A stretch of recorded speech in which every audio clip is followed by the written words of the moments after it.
Graça e paz, amém, meus irmãos?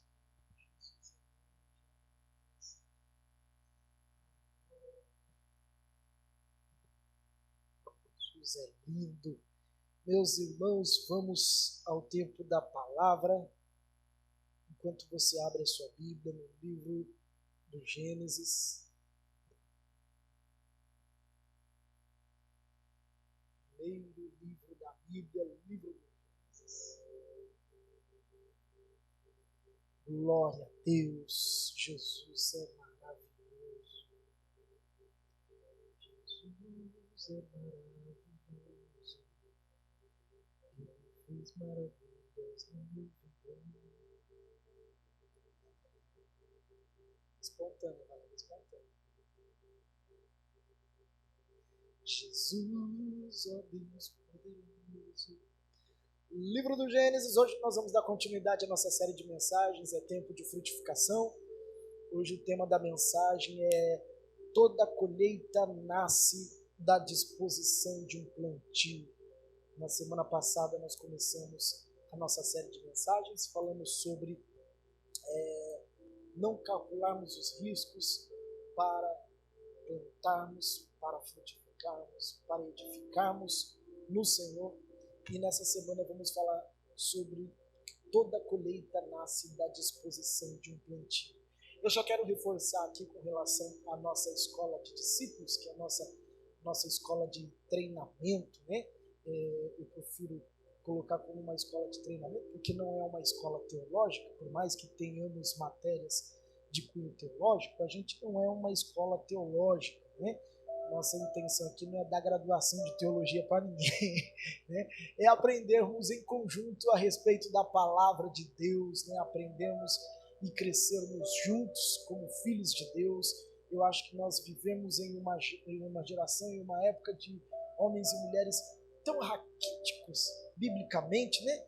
Pessoas tão raquíticas. Nós estávamos comentando essa semana, né? A Valéria foi lá em casa, essa semana nós estávamos comentando sobre isso, sobre como as pessoas são raquíticas biblicamente, né, pastor? Como são, sabe, confundem as bolas, colocam coisa onde não existe, versículo onde não existe, e aí você vê o surto de heresias que acontecem nas igrejas, de pessoas sem coração, sem propósito, sem chamada, sem intenção, sem nada em Deus, e dá o que nós vemos hoje, que tem acontecido hoje nas mídias, infelizmente, né? Então a nossa intenção com a escola de discípulos é darmos realmente base e fundamento para que nós possamos cumprir o ID de Jesus e fazermos com que o evangelho se propague, né? Que o evangelho cresça. Então venha munido de papel, caneta, no caderno, né? Melhor, né? A gente arrumar um caderninho para a gente aprender, né? Papel, caderno, né? Eu tenho um problema comigo com relação à parte tecnológica. Eu não sei quanto a vocês, mas eu tenho uma dificuldade com relação à tecnologia, porque eu gosto de escrever, né? Eu gosto de escrever. Hoje de manhã eu falei, pastora, acabou meu caderninho de mensagem, eu não sei mais o que eu faço. Eu já fiquei em pânico porque não tinha mais caderninho. Aí lá foi eu colocar o tablet para poder carregar. Aí eu olhei aquele negócio olhou para mim, eu olhei para ele, olhou para mim, eu falei, não dá certo. Papel e caneta é a melhor coisa. Então, eu gosto de escrever, gosto de anotar, eu gosto de colocar em prática, de ler.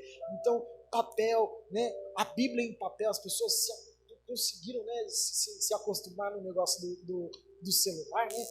É fácil, é até legal, às vezes, por uma coisa rápida, prática, mas eu gosto de sentar com a Bíblia de papel, de folhear, de saber, de procurar.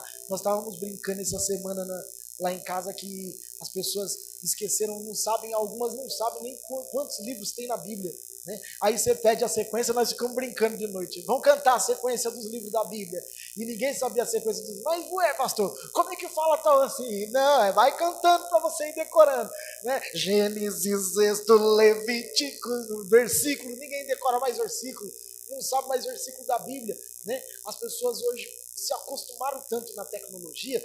Eu lembro que antigamente tinha aquelas bíblias, não sei se você tem aí em casa, mas eu tinha em casa ainda aquelas bíblias que tem as filipetas que marcam onde estão os capítulos, né? Aí, olha lá, tá vendo? Descobri um aqui, né? Das filipetas. Mas o tempo vai fazendo você vasculhar a Bíblia a ponto de que você já saiba e tenha domínio. Então eu gosto muito de que a palavra de Deus realmente ela seja por meio escrita, facilita, né?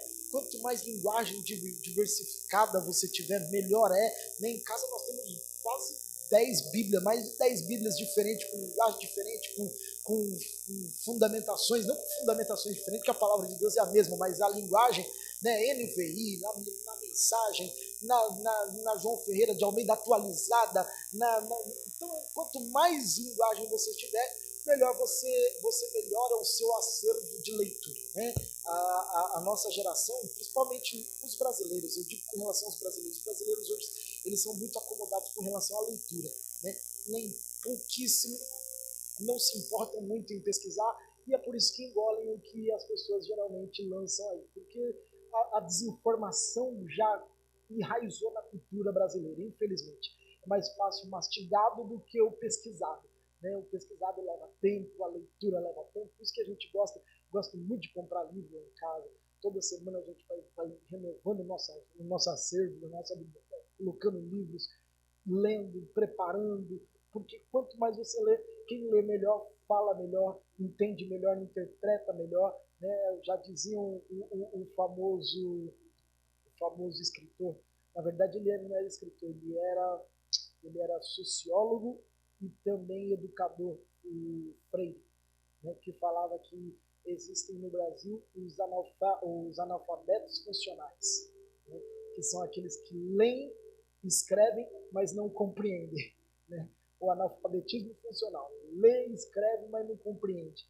Infelizmente, muita gente lê, mas interpreta mal, porque não tem o costume da busca da leitura. Portanto, medite, sempre busque, sempre leia, sempre, né, esteja atento, renove o seu acervo, né, de biblioteca. Comece com coisa pequena, né? Tem gente que gosta de ler aqueles livros do Harry Potter de 500 folhas. Comece a ler coisa pequena, né? Livreto simples, com poucas folhas. Você vai ganhando o costume da leitura e aí vai facilitando para que nós possamos ter uma dinâmica do ensino para sermos uma igreja fortalecida. Amém? É uma coisa muito boa quando nós falamos a respeito do ensino da palavra de Deus. Estava essa semana, antes de entrar na palavra, estava vendo o pastor Josué Brandão, ele comentando que ele é um mestre, né, na palavra, um mestre. E ele falando que as mensagens dele ele leva de 40 a 45 horas de meditação para a ministração de uma mensagem. E ele estava falando que nesse último mês ele recebeu o convite para ministrar na Grécia, na Bélgica, para ficar quase 20 dias ministrando. E às vezes nos cultos de ensino da igreja dele não ia 5 pessoas, 10 pessoas que se debruçavam em aprender na escola dominical. E aí ele falava sobre isso, sobre a oportunidade que nós temos e que às vezes nós recusamos. Né? Temos tanta coisa hoje à disposição, infelizmente a gente acaba desprezando isso. Então, que nós possamos valorizar a oportunidade que temos de aprender, de crescer e de desfrutar o que Deus tem para nós. Livro do Gênesis, capítulo de número 26, a partir do verso 1, vamos até o versículo de número 5. Glória a Deus.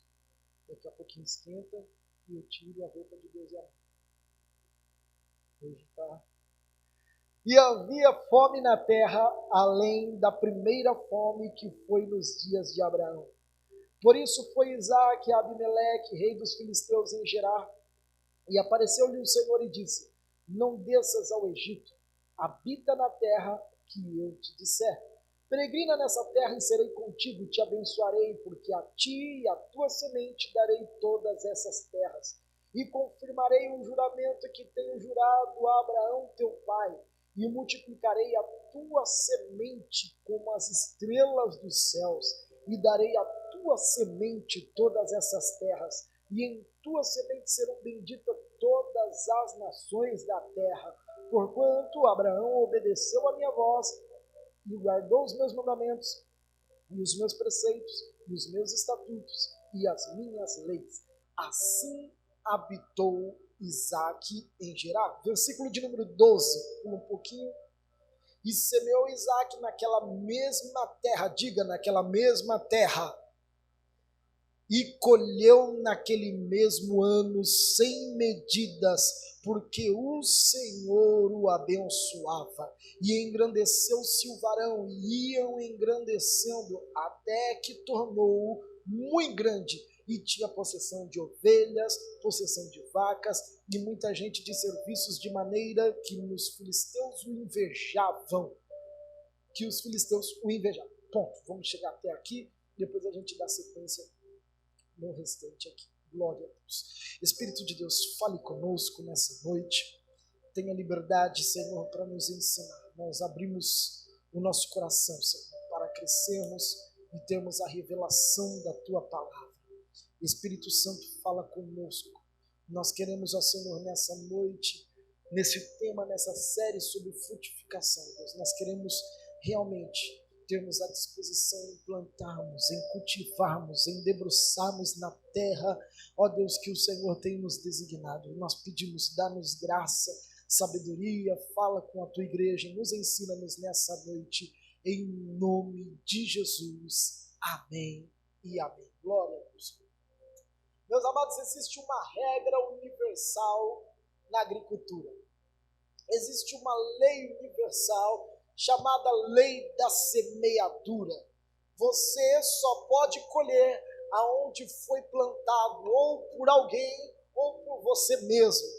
O interessante é que na lei da semeadura existe sempre uma terra específica para um preparo específico, a uma plantação específica, para um tempo específico de colheita, para um momento específico para a plantação e o cultivo daquela semente. O mais interessante é que em todo tempo há a oportunidade para semearmos, em todas as estações há momento para plantarmos. Por exemplo, arroz, quando você planta arroz, geralmente o local, o campo de onde você planta o arroz, ele geralmente ele é um lugar onde ele é inundado por água. E se dão preferência quando se faz a plantação do arroz em meses que são chuvosos, meses que tem muita tempestade. Por quê? Porque as águas ajudam com que a plantação do arroz ela gere muitos frutos e os frutos cresçam rapidamente em razão da água. Diferente de uma palma, a palma geralmente ela se adapta a um lugar árido, a um lugar seco. Então, quando eu planto a palma num lugar, numa terra seca, num tempo de sol. Quanto mais calor, melhor é para que a palma possa frutificar, para que a palma possa crescer. E a palma serve de alimentação para alguns animais, serve de alimentação para vacas, para bois. Ou seja, o que mais me chama a atenção, que a questão aqui não é a terra, a questão aqui não é o local, a questão aqui não é a semente, mas a questão está naquilo que nós podemos fazer a todo tempo, ou seja, há sementes que podem ser lançadas em tempos chuvosos, mas há sementes também que podem ser lançadas em tempo de calor, assim como há sementes que podem ser lançadas também no tempo do inverno, há sementes que podem ser lançadas no tempo das adversidades, ou seja, tudo que nós temos na nossa mão, sempre haverá uma terra disponível para que ela frutifique. O que o Espírito de Deus nessa noite quer liberar aos nossos corações é que para todo tempo há uma semente liberada. A questão não está na semente, mas sim na terra. A questão não está na semente que nós recebemos, mas sim na onde nós estamos semeando. É por isso que Salomão nos orienta em Eclesiastes capítulo 11, verso 6. Olha, pela manhã semeia a tua semente, à tarde não retires a tua mão, porque não sabes qual prosperará, se esta ou se aquela, porque você não sabe qual é o momento em que pode frutificar à esquerda, como pode frutificar à direita, tanto pode dar no campo em que está inundado de água, quando pode dar na terra que está seca. Assim também eu aprendo que a terra não é a grande dificuldade, mas a disposição que eu tenho em atender com o comando dos céus, compreender o que Deus está liberando sobre mim e ter a oportunidade de lançar sobre a terra o que Deus tem depositado sobre a minha mão. Eu aprendo com isso que a disposição dos filhos de Deus é o cerne primordial para qualquer frutificação. É por isso que no Salmo de número 115, verso 16, diz que os céus são os céus do Senhor, mas a terra Ele deu aos filhos dos homens. Aleluia! Aos céus são os céus do Senhor, mas a terra Ele deu aos filhos dos homens. É por isso que no livro de Gênesis, capítulo 1, verso 28, ele fala, olha, e Deus abençoou os homens e lhe disse, frutificai, multiplicai, dominai a terra, os peixes do mar, as aves dos céus, todo animal que se move sobre a terra, ou seja, a terra está sob o comando da autoridade dos filhos de Deus, ou seja, não existe terra ruim, não existe terra que não frutifique, existe homens e mulheres que não semeiam, porque quando semeamos nós colheremos. Pode demorar, o tempo pode ser escaldante, ou pode ser nebuloso, ou pode ser chuvoso, mas em todo tempo eu estou semeando. Então eu não sei, pode ser que dê à esquerda ou dê à direita, mas eu não deixo de plantar, eu não deixo de semear. O que o Espírito de Deus está nos ensinando nessa noite é dizermos, Deus já nos deu a terra é sua, a promessa é sua, o lugar que Ele estabeleceu foi delegado para você. O que Deus está dizendo para nós nessa noite, igreja, não deixe de semear, não deixe que a circunstância paralise o tempo da tua semeadura. Semeie no tempo de escassez, mas semeie também no tempo de abundância. Semeie no tempo da negligência, mas também semeie no tempo em que você estiver adorando ao Senhor. Em todo tempo semeia, em todo tempo lance a sua semente, em todo tempo tenha à disposição. O sol está escaldante, eu não estou nem aí, eu coloco o chapéu e eu vou para o meio do campo que eu vou plantar. Ah, mas está chovendo, não tem problema, eu cato o guarda-chuva e eu vou plantar. Nada pode ser desculpa para semearmos em tempo e fora de tempo. Mas você pode me dizer, pastor, como é que Deus deu a terra aos filhos dos homens? Se no capítulo 5, verso 19, ele fala que o diabo, o mundo jaz no maligno. Bendito, o mundo jaz no maligno, não do maligno. Por que o mundo jaz no maligno? O mundo só se torna do maligno na medida em que alimentamos o diabo com os nossos pecados. Porque tudo que Deus tem nos dado, Ele nos deu, Ele não deu para o diabo. Deus não deu a terra para o filho dos homens e depois falou assim, eu não gostei de você, eu vou tirar de você, vou dar para o diabo, agora que o diabo cuida melhor. Não, Deus deu a terra para os filhos dos homens. A questão é que nós, por medida dos nossos pecados, recusamos aquilo que Deus tem nos dado e entregamos de bandeja para o diabo. Deus tem nos dado a terra para possuirmos, entretanto nós damos para o diabo em bandeja aquilo que Ele nos deu, aquilo que Deus nos deu. Nunca que Deus daria aquilo que Ele deu para você para o diabo, nós é que entregamos aquilo para o diabo. Entregamos por meio dos nossos pecados, entregamos por meio da nossa negligência diante de Deus, entregamos por meio da nossa falta de fé, entregamos aquilo que Deus tem nos dado nas nossas mãos, o nosso chamado, o nosso ministério, a nossa família, os nossos recursos, o nosso trabalho. Deus tem nos dado campo, Deus tem nos dado uma terra. O que Deus está incentivando-nos hoje como igreja é, olha, não entregue para o inferno, porque Deus já lhe deu uma terra, é tempo de plantar e ver a frutificação. Para um plantio, a questão não é a terra, mas sim a disposição que eu tenho em plantar, seja no sol, seja na chuva, seja no tempo de escassez, seja no tempo da crise, seja no tempo da abundância. Isaac plantou e colheu naquele mesmo ano 100 vezes mais. E quando foi que Isaac plantou? No começo do texto, no tempo de crise. Havia crise sobre a terra. Já começa assim o texto. Havia crise sobre a terra. O Egito estava em crise. Deus havia dado uma ordem, falado: desce para Gerar, na terra de Abimeleque, rei dos filisteus. Lá você vai encontrar guarida. E olha, não se preocupa não, porque em terra estranha eu vou fazer você prosperar.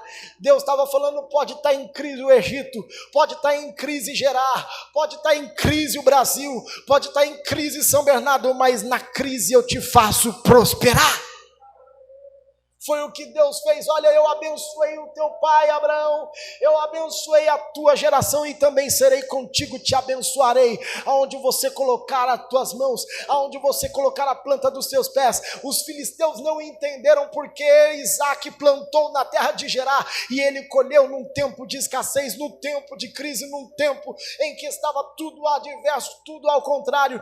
Sabe o que acontece? Os nossos inimigos ou as pessoas que nos odeiam não conseguem compreender como é que Deus nos mantém, como é que Deus nos sustenta, como é que Deus te dá graça, como é que Deus te faz colocar de pé, porque no tempo de crise era para todo mundo estar chorando, mas você está rindo, está todo mundo lamentando, mas você está jubilando e adorando. Sabe por quê? Porque sobre você há uma promessa de Deus.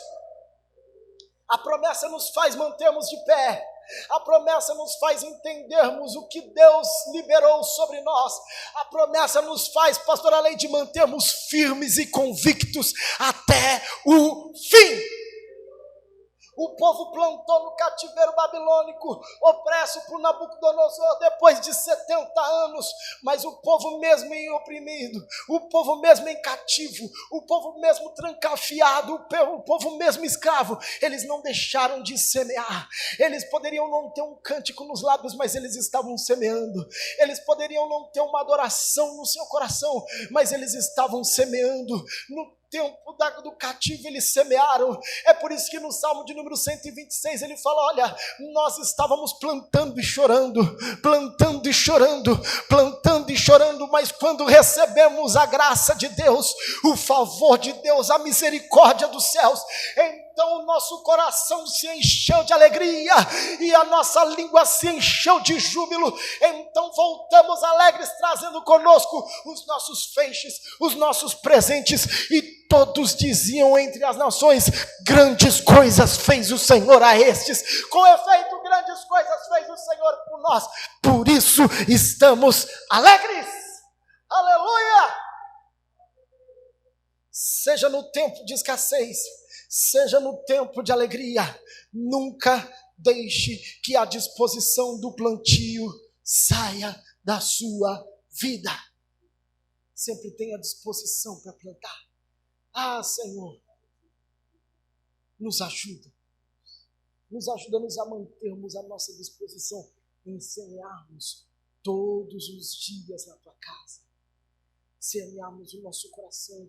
Semente não fala sobre recursos somente, semente fala sobre o nosso coração, sobre a nossa disposição em doar a nossa vida diante de Deus, a nossa alma para o reino dos céus, o nosso coração diante do altar do Senhor.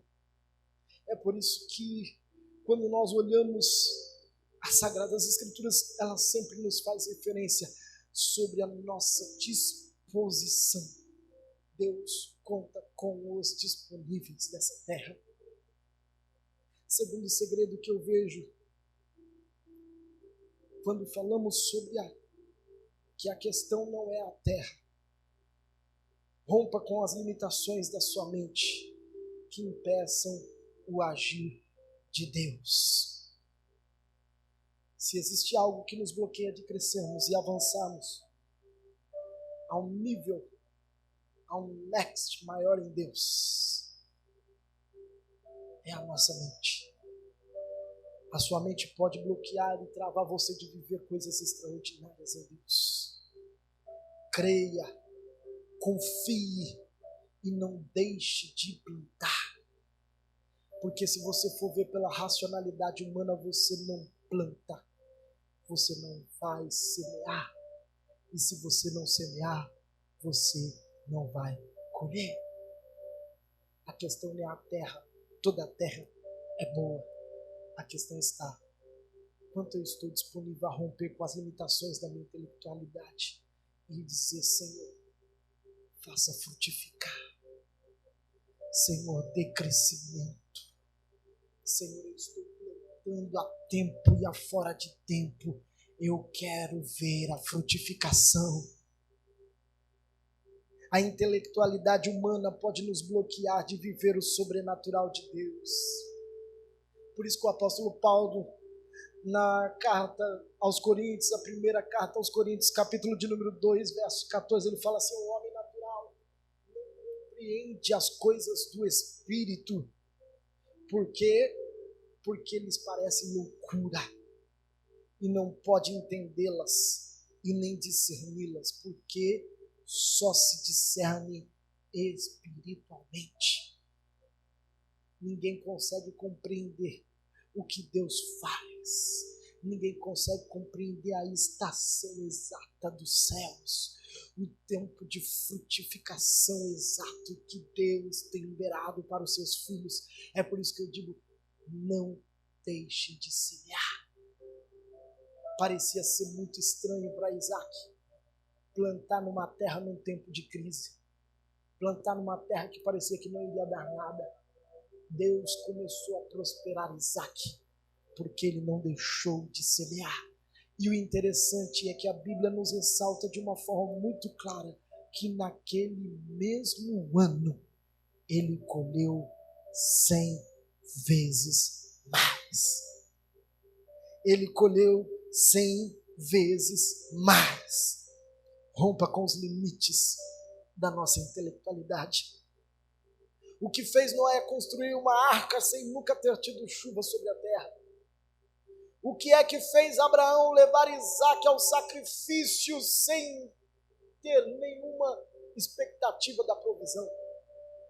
A realidade foi essa: ele subiu sem saber se ia ter a provisão, mas ele levou o menino para o sacrifício. O que fez Sadraque, Mesaque e Abidnego serem lançados na fornalha e nem um fio de cabelo deles serem queimados? O que é que fez o apóstolo Paulo sofrer 3 naufrágios, ser fustigado, ser afugentado de dentro de cidades, ser recusado e até levado diante de Roma para ser julgado como um judeu qualquer?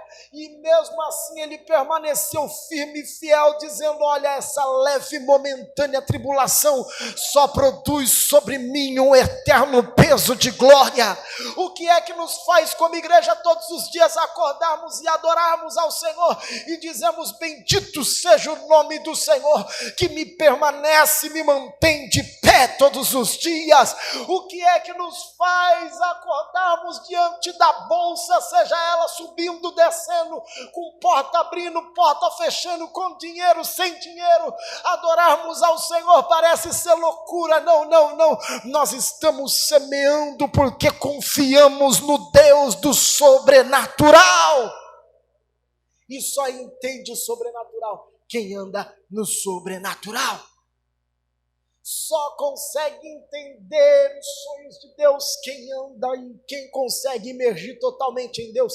Senão você vai ficar olhando tudo que é natural, e tudo que é natural tendencia a te paralisar. Tudo que é natural tendencia a fazer você ficar atrasado do propósito. É interessante isso. Eu estava vendo essa semana, eu gosto de ver uns videozinhos, a gente vê às vezes uns videozinhos em casa, do YouTube, do pessoal da roça. Pensa, dona Val, a moça fez um canteiro de alface, estava tão bonito, um canteiro de alface. Eu lembrei na hora do pastor Marcos, que ele gosta desse negócio de planta. Um canteiro bonito, grande de alface. E ela falou assim: sabe o que eu fiz aqui para o meu canteiro ficar bonito? Sabe que o meu canteiro ficou bonito aqui? Eu só usei adubo de galinha. Eu falei: adubo de galinha? nós urbanos, tudo estranho. O adubo de galinha ficou desse jeito? Pois é, adubo de galinha. Aí ela falou assim: foi adubo de galinha, olha que bonito que ficou aqui. Eu uso adubo de galinha E ficou esse canteiro bonito de alface, os alfaces gigantes, tudo orgânico, lindo, sabe? Os alfaces assim, bonito. Aí o Espírito Santo falou assim, sabe o que ela está usando? Ela está usando a racionalidade que não é humana. Porque pelo caráter, se fosse um nutricionista ou um agricultor, como é que é o nome de quem cuida do alface? Um agrônomo que cuida da mataga, falou, não, a senhora esborrifa aqui um produto, coloca aqui na terra, vou te dar uma química assim, um negócio assado, que o negócio vai fazer isso, vai fazer aquilo. Mas ela agiu no sobrenatural. Ela falou, eu vou colocar o adubo de galinha e vou fazer frutificar. Sabe o que Deus está querendo nos ensinar? Ande no sobrenatural dos céus. O que Deus às vezes nos ensina e nos fala parece ser loucura à mente humana, mas é o caminho que os céus sinalizam para que nós possamos avançar e frutificar. Só vive o sobrenatural quem aprende a andar na contramão da lógica. Terceiro e último segredo. Primeiro deles, tenha disposição para plantar. Segundo, rompa com as limitações da sua mente que impeçam o agir de Deus para você viver o novo. Tem muita gente que fica travado no velho e não abre a sua mente para viver o novo de Deus. Deus está querendo me liberar. Nesse tempo de pandemia, que teve gente que teve que destravar do antigo para viver o novo. Fala assim, meu filho. Na minha área, principalmente, que todo mundo sabia só fazer o carimbo, papel e carimbo, a vida inteira no papel e carimbo. Quando começaram a falar que os processos iam ser tudo digital, entraram em pânico. Que ninguém sabia mexer. Os caras catavam milho para digitar. Como é que eu vou colocar? Como é que vai ter o processo? Nossa, mas eu preciso dos papéis na mão para poder fazer o negócio acontecer. Teve que abrir a mente, porque tudo mudou. E aí, se você não acompanha, você fica atrasado. Teve que alterar. Quem não atualiza no seu propósito, é por isso que o apóstolo Paulo fala no livro de Romanos, capítulo 12, renovai-os pelo vosso entendimento. Renovai a vossa mente pelo vosso entendimento, para que vocês possam entender qual é a boa, perfeita e agradável vontade de Deus. Porque Deus se move por estações. Deus se move por estações. Terceiro e último, toda disposição requer um eis-me aqui. E todo eis-me aqui requer renúncia, atitude e disponibilidade. Toda disposição requer um eis-me aqui. Assim como aconteceu com Isaías, quando foi chamado. Isaías disse, Senhor, eis-me aqui, envia-me a mim. Mas todo eis-me aqui requer uma renúncia, o que não é fácil. Renunciar à nossa vontade, o nosso eu, o nosso descanso, a nossa forma de ser, de agir. Atitude para agirmos e sairmos da inércia que nos paralisa, que nos bloqueia de crescer, que nos bloqueia de alcançarmos o propósito de Deus. E disponibilidade, porque eu posso ter disposição, mas não ter disponibilidade. Eu posso ter disposição. Eu vou. Já viu que a gente é pau para toda obra. Eu tenho, pastor, eu tenho disposição. Tal, mas eu preciso. Na segunda-feira, às 7 horas da manhã, não tenho disponibilidade. Tem disposição, mas não tem disponibilidade, assim como aconteceu com o jovem rico. No livro de Mateus, capítulo 19, ele conta uma história de um jovem rico. O interessante é que o jovem rico procura Jesus. E ele fala assim, como é que eu faço para herdar a vida eterna? E Jesus vira para ele e fala assim, segue os mandamentos. Mas eu já sigo os mandamentos. Honra o teu pai e a tua mãe. Mas eu honro meu pai e a minha mãe. Então faça o seguinte, vende tudo o que tens e dê aos pobres. Ele tinha disposição, porque ele questionou: o que eu posso fazer para herdar a vida eterna? Mas ele não tinha disponibilidade. Quando Jesus indicou para ele: vai, vende tudo e dê aos pobres. Jesus não queria saber do dinheiro dele. Na verdade, ele achava que com a riqueza dele, a pastora falou até isso daí, a verdade é que com a riqueza dele, ele achou que ele poderia comprar a salvação.